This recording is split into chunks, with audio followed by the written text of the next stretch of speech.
Satisfy your need for happiness through your own curiosity with The Ranveer Show. What do you make of life in the US? It's different. I think so I'll give you my perspective and people's perspective. So what I'd heard is everything's very structured, which I agree with. You can move between cities and states and you won't feel the difference because everything's built a certain way, everything's set a certain way. That's the primary difference compared to India. India, like one apartment and the other apartment is night and day difference. That's not the case there. Even the refrigerator to microwaves to the way a gas stop is, everything's the same. So you don't feel like you're moving around. Okay? Almost everything's the same. I think that's one major difference. US has given a lot to us, so I want to be fair.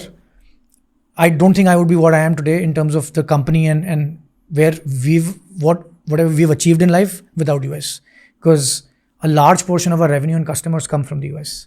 So to me, that is of immense value. Is it true that if you're hardworking and if you're focused on adding value, you will grow in the USA? That's what all my friends who moved there. Not everywhere in the US. I've lived in different pockets of US now. I think this is definitely true for Bay Area. Also in New York. Coast, New York and Bay Area. I don't know if this is the same thing with every other state in the US, because a lot of cities and states are still sort of Tier 2. waking up to Tier 2 and waking up to the startup economy. It's changing, but I think Bay Area, this is 100% true. Coasts, right? Like West Coast and East Coast both, 100% true. If you're a hustler, if you can make things happen, put in the effort, you'll get your reward.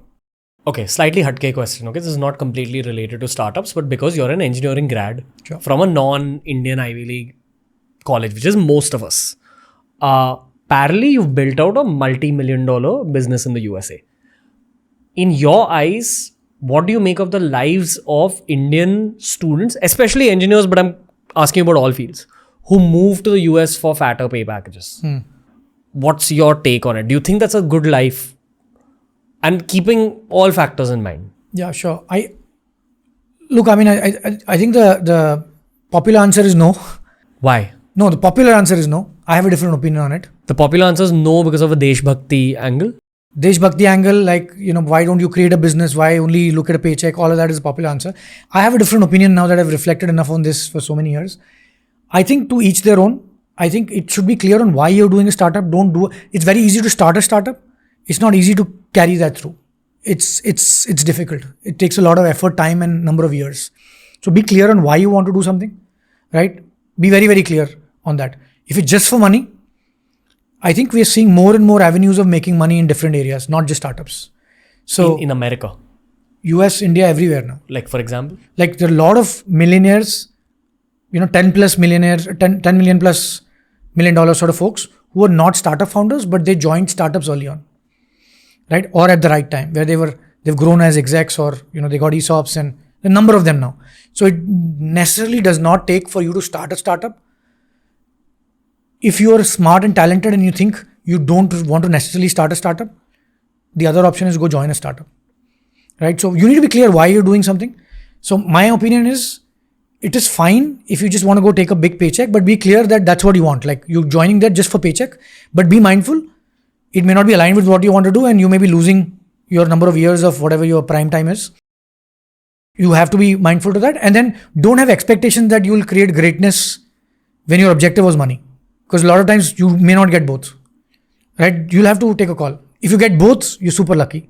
But I think that number of those people are very less, where you get to do both. Do you ever talk to Indian immigrants in the US about this brain drain situation? Is that a topic that comes up? Yeah, absolutely. I have a lot of friend circle in I think I would say a large majority of the Bay Area.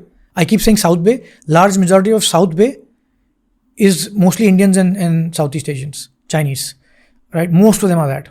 So yes, absolutely. I have a large circle there and we talk. And I think there are two perspectives. So it depends on the age, right? People in their mid 20s, late 20s and early 30s still don't have that perspective deeply ingrained, or they don't think about it enough. People who have kids post 35, early 40s, a lot of them have come back and want to come back for two reasons. One, they want to make sure their kids get educated in India. Why? I mean, this is again a controversial topic. The education system in US is changing dramatically. I mean, you must have heard about woke culture and woke teachings in schools. That it's an actual thing. A lot of my friends who are in their late 30s and early 40s have come back because of that, right? So they don't want all of that education, and parents are not even informed of whatever is their kid is being taught in school. Why? But that's what is changing in the US right now. That's why you see a lot of that talk around woke culture there, right? Like, for example, Joe Rogan talks about it on every episode. yeah, exactly. So it's a real thing, right? Like, I mean, I have spoken to my friends and it's happening with their kids. So, for example, a kid goes to a school, and if the kid identifies as a certain gender or certain type, even if they're, let's say, 10, 11 years old, the parents would not be informed. Okay, is it true? Because I got this This is from true. some bros that I hung out with. Someone said that if you're a child in America, you can go to a hospital for a sex change without your parents' consent and have your sex surgically changed.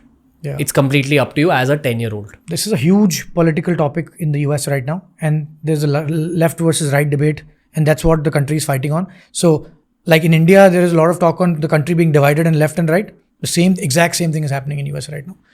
There's a major division between left and right around these ideologies, right? I don't know if you've read the book Elon Musk, the biography, Walter Isaacson.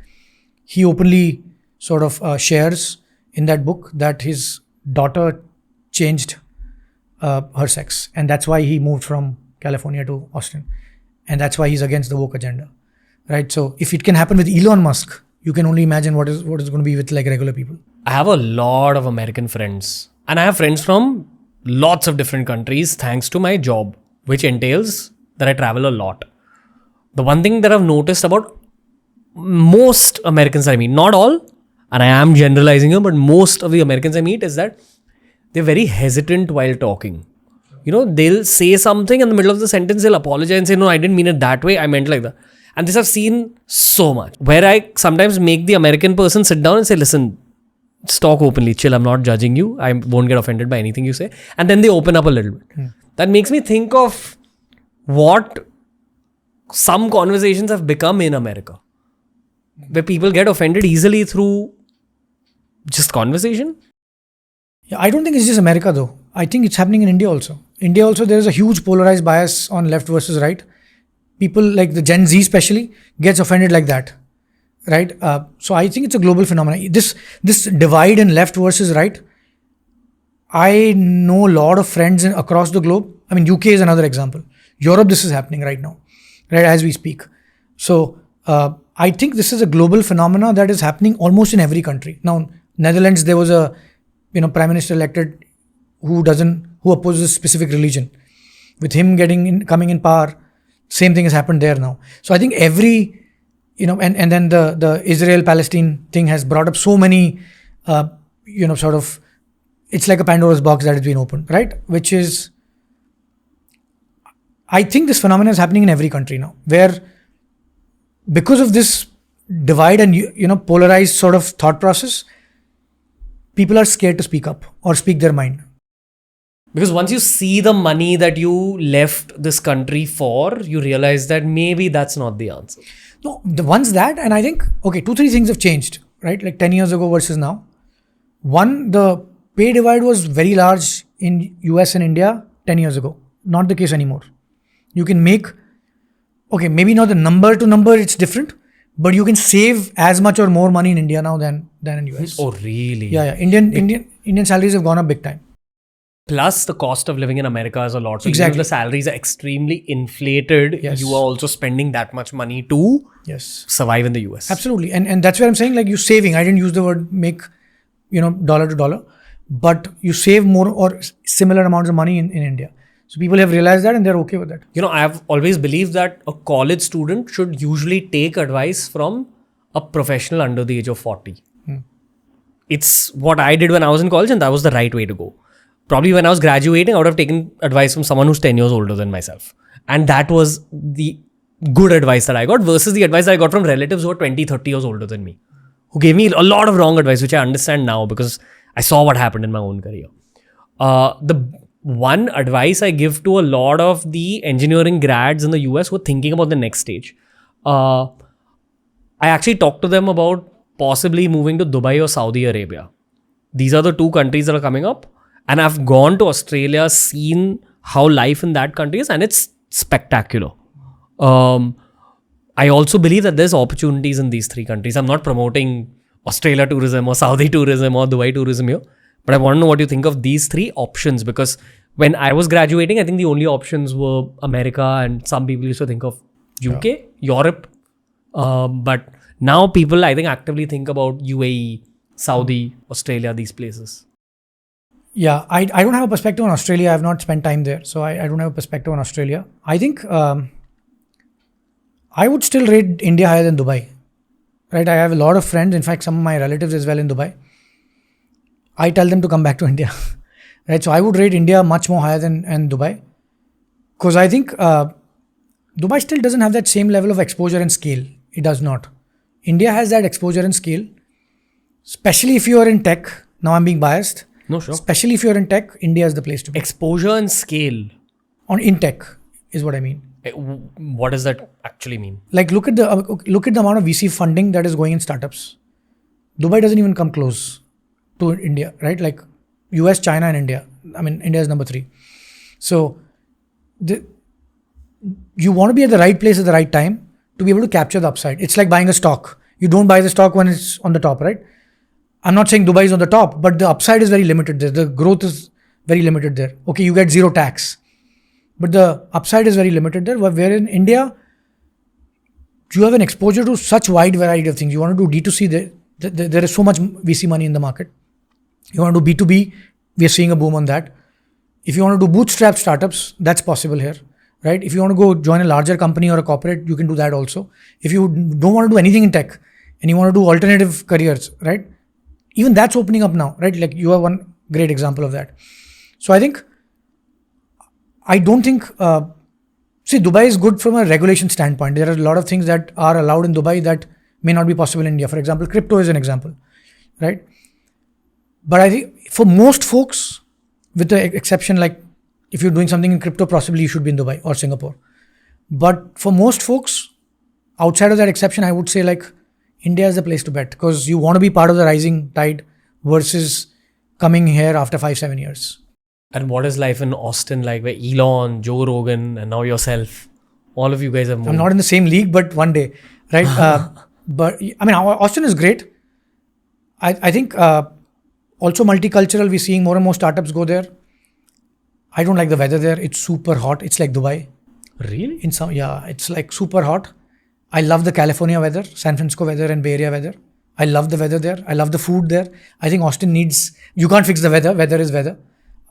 Austin also needs like more multicultural cuisine, but people are nicer in Austin. The other things, California and like South Bay and Bangalore weather is almost the same, right? So if you see, the crowd is a tech crowd. So a lot of people are also very happy with their, Google, different kind, like Facebook, different companies there in the Bay Area. So they can't also move, right? Because their companies have offices there and their jobs required them to be in California. When a lot of companies allowed you to work remote, a lot of people experimented. They were experimenting in Austin, Florida, and now a lot of people are being asked to come back to office and they're not happy. So they have to move back to Cali. Yeah. Or they just have to come back every month on their own cost, at their own cost, for meetings and stuff, even if they don't move back. If you enjoyed today's clip, make sure you check out these curated playlists that we've made especially for you, related to the subject that was spoken about in this clip.